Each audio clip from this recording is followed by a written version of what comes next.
there was a story of a woman. They said the woman bought a stick, a whip, and bought some liniment at the same time. She bought the whip and she bought some liniment. And somebody asked her, "Why are you buying the whip and the liniment?" And she said, "Because when she gets home, she's going to discipline her son. He's been naughty. So she's going to whip him.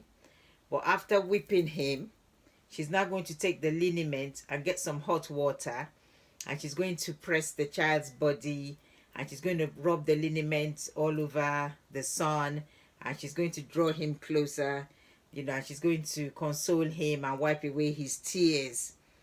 So that's what this mother said she normally does. She has to discipline her kids, but at the same time, she leaves them with hope, and she tells them why she had to take that action. So in this final part of Ezekiel, it's a part of hope. So even though God has punished the Israelites for their unfaithfulness, for their idolatry, for doing what they were not supposed to do, and after several and several and several warnings, God now made them sent them into exile. They were carted off by Nebuchadnezzar, the Babylonians. God allowed it. They were carted off.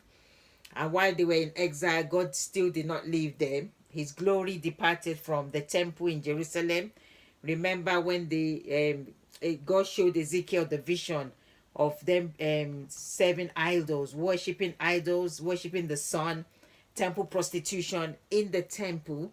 God showed Ezekiel what they were doing, and God's glory departed from the temple. It joined the Israelites in exile. So even though they were in exile, God did not leave them. He did not depart from them, because really it was those who were taken out into exile that were the remnants, not those who were left behind, which is what I'd always thought, that it's those who were left behind. But it wasn't like that. It was the opposite way. God's glory joined them. So God still never left his people. Prophets were still preaching to them, giving them hope, reassurance that they will go back. They will go back. Probably not those who were taken out, but their children, they will go back. So in the beginning of this, the last part, which is chapters 40 to 48, God shows Ezekiel a vision. So the vision is of a man with a measuring line, a measuring tape, and it's measuring the land and everything to build a new temple. And he sees all the measurements, the inner and outer courts, the gates, and he showed Ezekiel the holy place, everything, the building for the priest, the kitchen, where the sacrifices will be taking place. And he also sees God's glory return and fill that temple. All of this in the vision. Because at the end, God will tell Ezekiel to tell the Israelites about this vision, that they will go back. They will return back to the land. Because God's words are never void. Whenever he says something, this was the promise he gave them, that they will return.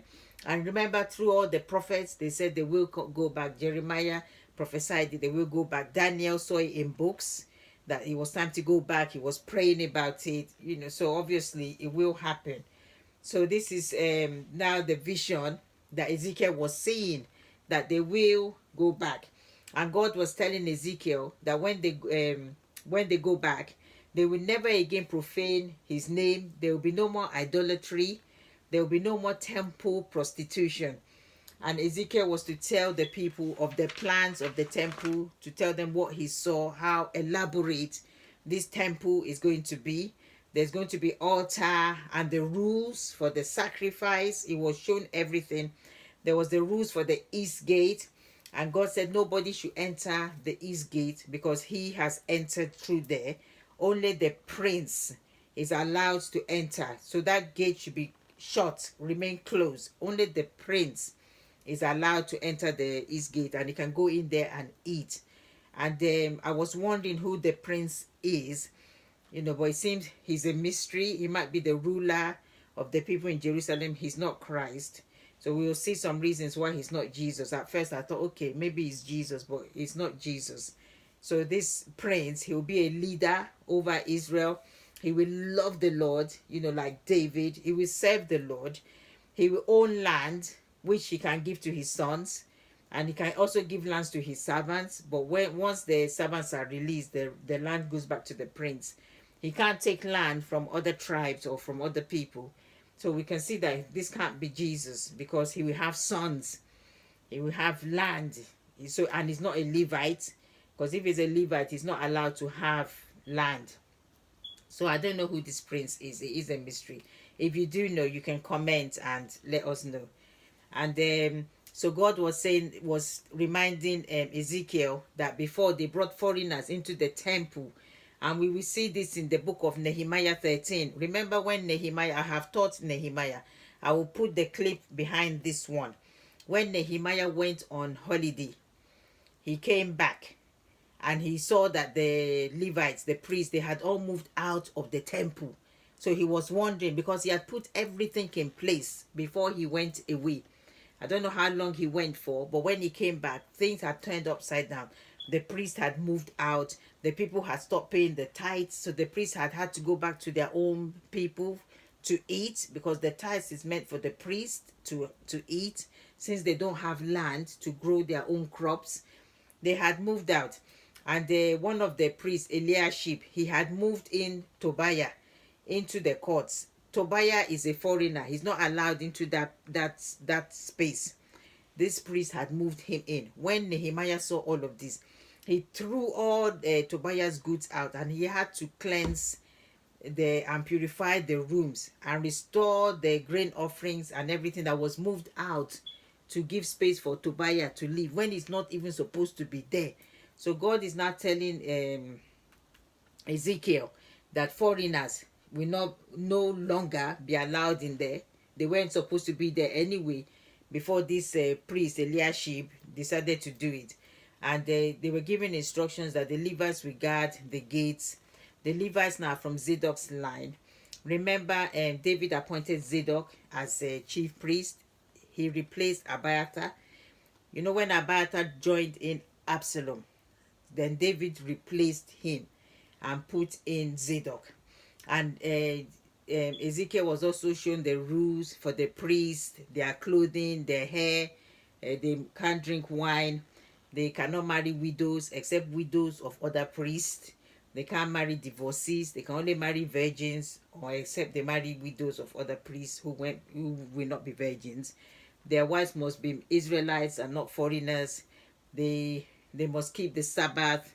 They can't go near a dead body unless it's someone close to them, like a dad, a mom, a son, or a daughter. They will have no land in Israel, because God is their inheritance, and they will eat tithes. So that tithes is meant for the priests to eat. I have talked about tithes in the book of Malachi, so I'm not going to go through that again now. If Christians are supposed to pay tithes now or not. You can see what I think and what the Bible says about it in the book of Malachi, which I have taught. And God also in the vision was showing that they should divide the land between the tribes, and they have to give God his own holy place. The leaders that will be appointed now must be honest. Remember, in the last part of Ezekiel, the leaders were not honest. They were not looking after the people. They were doing their own thing, cruel things, killing the innocent. This time around, when they move back, the leaders will be honest. They will not be cruel. They will be fair. They will use honest scales. So there won't be dodgy scales that they are using to collect more money from people for less goods. There will be no dodgy scales. And they will all the Israelites have to observe the festivals, like the Passover. And in his vision, he saw water flowing from the temple. And wherever this water flowed, there were living things, living fish, living fruit. Things came alive. So I don't know what this water is flowing from the temple. Some people say this temple has already been built, it's past. Some say it's a temple that's going to come in the future. That is the third temple. Remember, the first temple was Solomon's one, which was destroyed by Babylon. The second temple was when they went back after King Cyrus said the people can go back. So, and under Ezra, they went back and they built a temple. That's the second one. They say this temple, this vision, that he saw is the third temple, which is in the future. So it's not past. And some people say it's already past, and some people say there will not be a third temple. I don't know. I know when we visited the Temple Institute in Israel, we were shown all these temple stuff, and there was plans, there is plans for a third temple to be built. But I think the site that they want to build it on is currently occupied, so they can't use it. So whether they will use another site or that site, I don't know. But there was plans, there was talks of another temple. So it might be a third temple, which is going to come. And then this is all the measurements, because we're thinking that if it was just a vision, why go through all that extent of the accurate measurements? If you read it, this last bit, 40 to 48, you'll see all the measurements, the length, the breadth, the width, height, depth, everything. So it can't just be a vision. But whether that temple is past or is in the future, that I don't know. But I do know there's talks of a third temple being built. There are talks of it, and they told us extensively of this at the Temple Institute in Israel. So then there's a list of the tribes and which part of the land will be designated to them. So there was all that list, and there's the holy area. There was the land for the prince. See, the prince has land, so he can't be Jesus. He had sons, so he can't be Jesus. The city will have 12 gates, and the name of the city will be The Lord is There. The Lord is There. And this concludes the book of Ezekiel. I didn't want to add this short bit to the last part, because the last part was talking about how God is going to punish the nations who were against Israel, those who were mocking and gloating and jeering. And this part here is about hope. It's about restoration. So I didn't want to add them together. That's why I've done this short bit separately. So this, beloved, is the book of Ezekiel. It's a fascinating book. So we saw it right from the beginning, how they were carted off into exile. And we saw the middle bit, how God judged the nations. And now we've seen this final bit, how there's going to be hope, there's going to be restoration, there's going to be life again, life. So thank you, everyone, for being with me still. So we've got 3 more books now in the Old Testament to complete this Old Testament project. So we have got Jeremiah and Lamentations, and we've got the book of Isaiah. So I'll see you in the next book. I'm hoping to do Jeremiah next, then Lamentations, and leave Isaiah till the end. Or it could be Isaiah first, then Jeremiah, and then Lamentations. So anyway, see you in the next part. Thank you. God bless you. Bye.